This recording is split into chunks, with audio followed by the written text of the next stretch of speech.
Hey campers, George here in the man cave, having a cup of coffee, celebrating my latest addition to my ever-growing faded blue jean series from RYDER.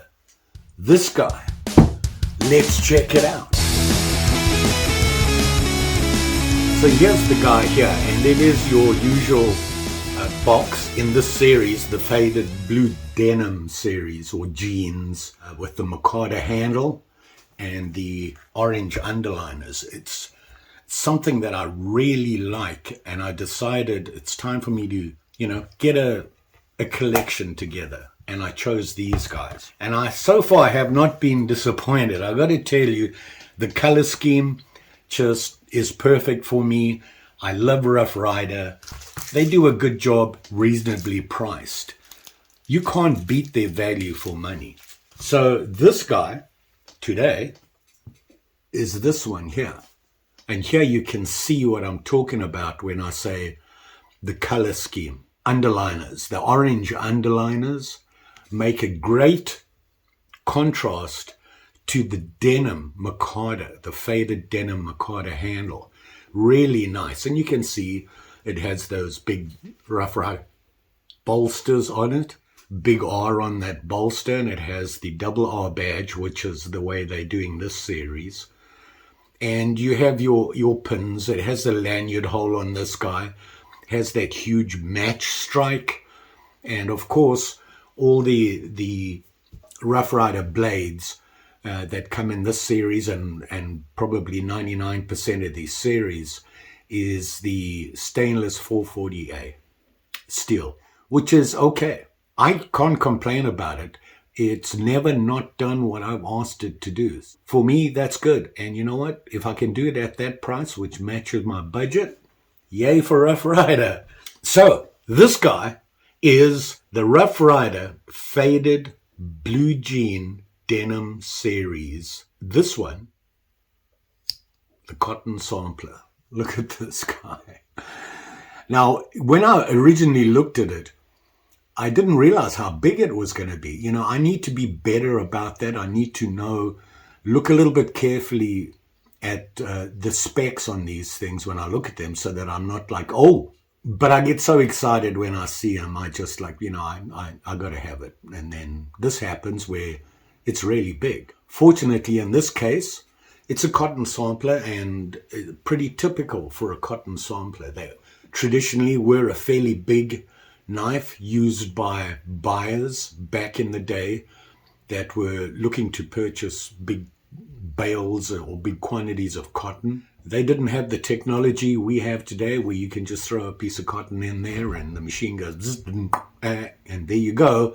This is how good your cotton is. They had to do it by hand, and they used to come up to the bales and they'd use the pointer to break a little hole in the bale, and then use this kind of like a spatula or a spoon, and pull out a piece of cotton. They could rub their hand on it like this. They would rub the cotton through this little gap here to feel the texture and how long it is, how good it is. And that's what they used this for. They had it in their pockets and they carried it all the time. That wasn't all they used it for. Obviously, they would use it to, for other normal tasks. So a pretty cool knife, not really relevant to today, except for people like me who just can't get away from knives. I love the blade. You can see it here. It's an unusual blade. Here's where they rub the cotton to sample it. You have your deep belly edge here with this point. It's almost like a spay blade that has a huge belly on it. I look at this and I'm thinking, this would actually almost work pretty well as a skinner, I suppose, in a desperate situation. But like I said, the RYDER faded blue jean series or denim series, the micarta handle with those accents is just magnificent. And then, of course, the badge.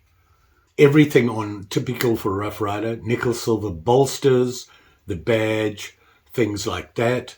Nothing unusual there. It does have a really big match strike thumb neck there, so you can pull this huge blade out. The edge is just a plain edge. It just comes down to a nice sharp edge, I hope. Let's check that out. Do I have a piece of paper I can slice? Will this slice? It's a little small.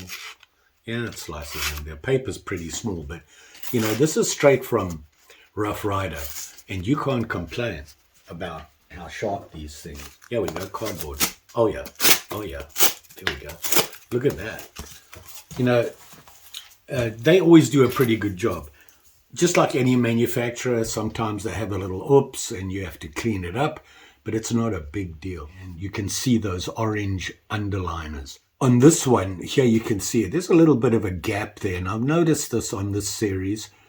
It seems that this orange underliner is pretty delicate and you know, every now and again it chips when they put it in, or it's not totally flat.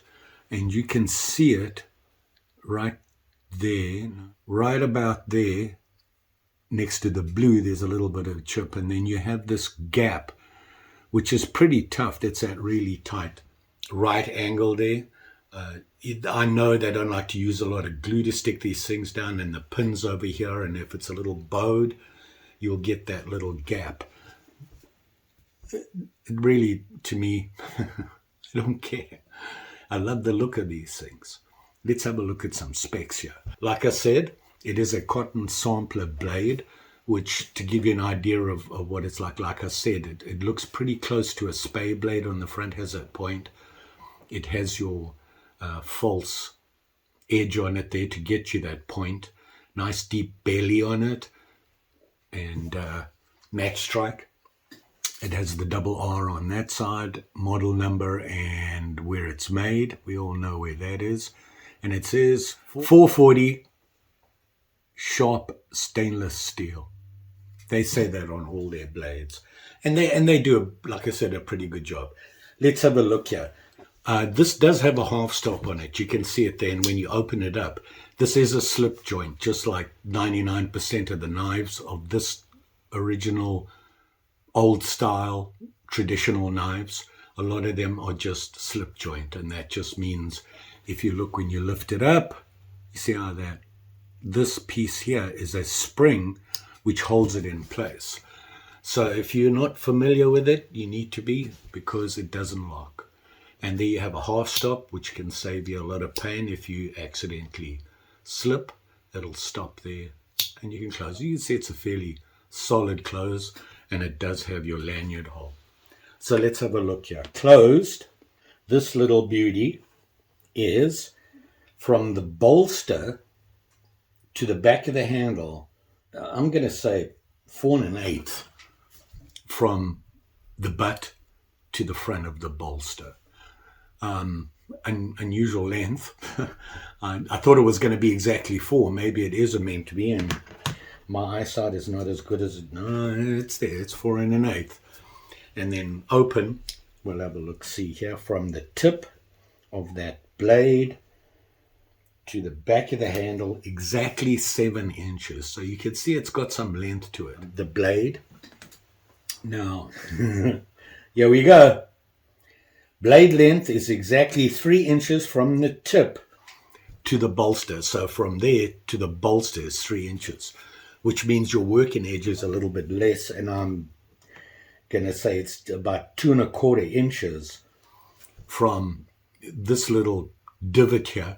This is almost like a giant choil from this tip to there. So what did I say it was? I've forgotten already. 2 1/8 working edge, and you've got that deep belly on it, and this is your sample edge, which is kind of like a choil, and it does have a small ricasso. You can see it there, just straight back on it. Very nice. Love these things. Now, like I said, this is a fairly big knife, and you've got this big, heavy, deep blade on it. The weight on this thing is 3.2 ounces, so it's not a lightweight at all. Got some serious weight to it, but a lot of that has to do with how much steel is in here and that deep blade. So you can see it's not a thin blade, and it sits right in the middle there. Very nice. And you have your lanyard hole. Love this series. I I can't get away from them. I'm so excited about this. They do have some big series with a bunch of knives. I'm slowly working my way through with my budget. And yeah, how much did I pay for it? Well, that much. It's not bad. You can't beat their pricing. For me, if I can get a traditional knife in this condition, this well made for under $20, I consider that a bargain. And you know what? Rough Rider do that on a regular basis. So, if you haven't looked at Rough Rider, shame on you. You need to go do that right now. Just saying. There will be links in the description below, so you can see the knife here. Just so that you know, those links, some of them I do, it does support my channel. Doesn't make any difference to your price. I just get 2 cents for every one that somebody buys. I don't know how much I get, but they send me a check once in 6 years, and I can afford to buy one more Rough Rider. What can I say? You know what? One more is better than none more. You will be safe out there, especially with these guys. They do come sharp and shiny from the manufacturers, so you need to be careful when handling them, especially if you're not familiar with them. Be careful. Don't forget, like, share, subscribe. You know the story. Pretty sure I'm going to be back again. I need to get through this series because I'm so excited to actually be able to say, you know what, I own a series of knives. I own a lot of knives. Not one is a full series. And you know what? Rough Rider have so many series. All of them are pretty cool. I just got taken in by the colors on this. I love the accents and the colors on this. It just seems so perfect and old school. You got that denim with the orange highlight on it. Just reminds me of, you know, some sodbuster walking through his dry cotton field and he's got this in his pocket. Thanks for watching. See you again soon.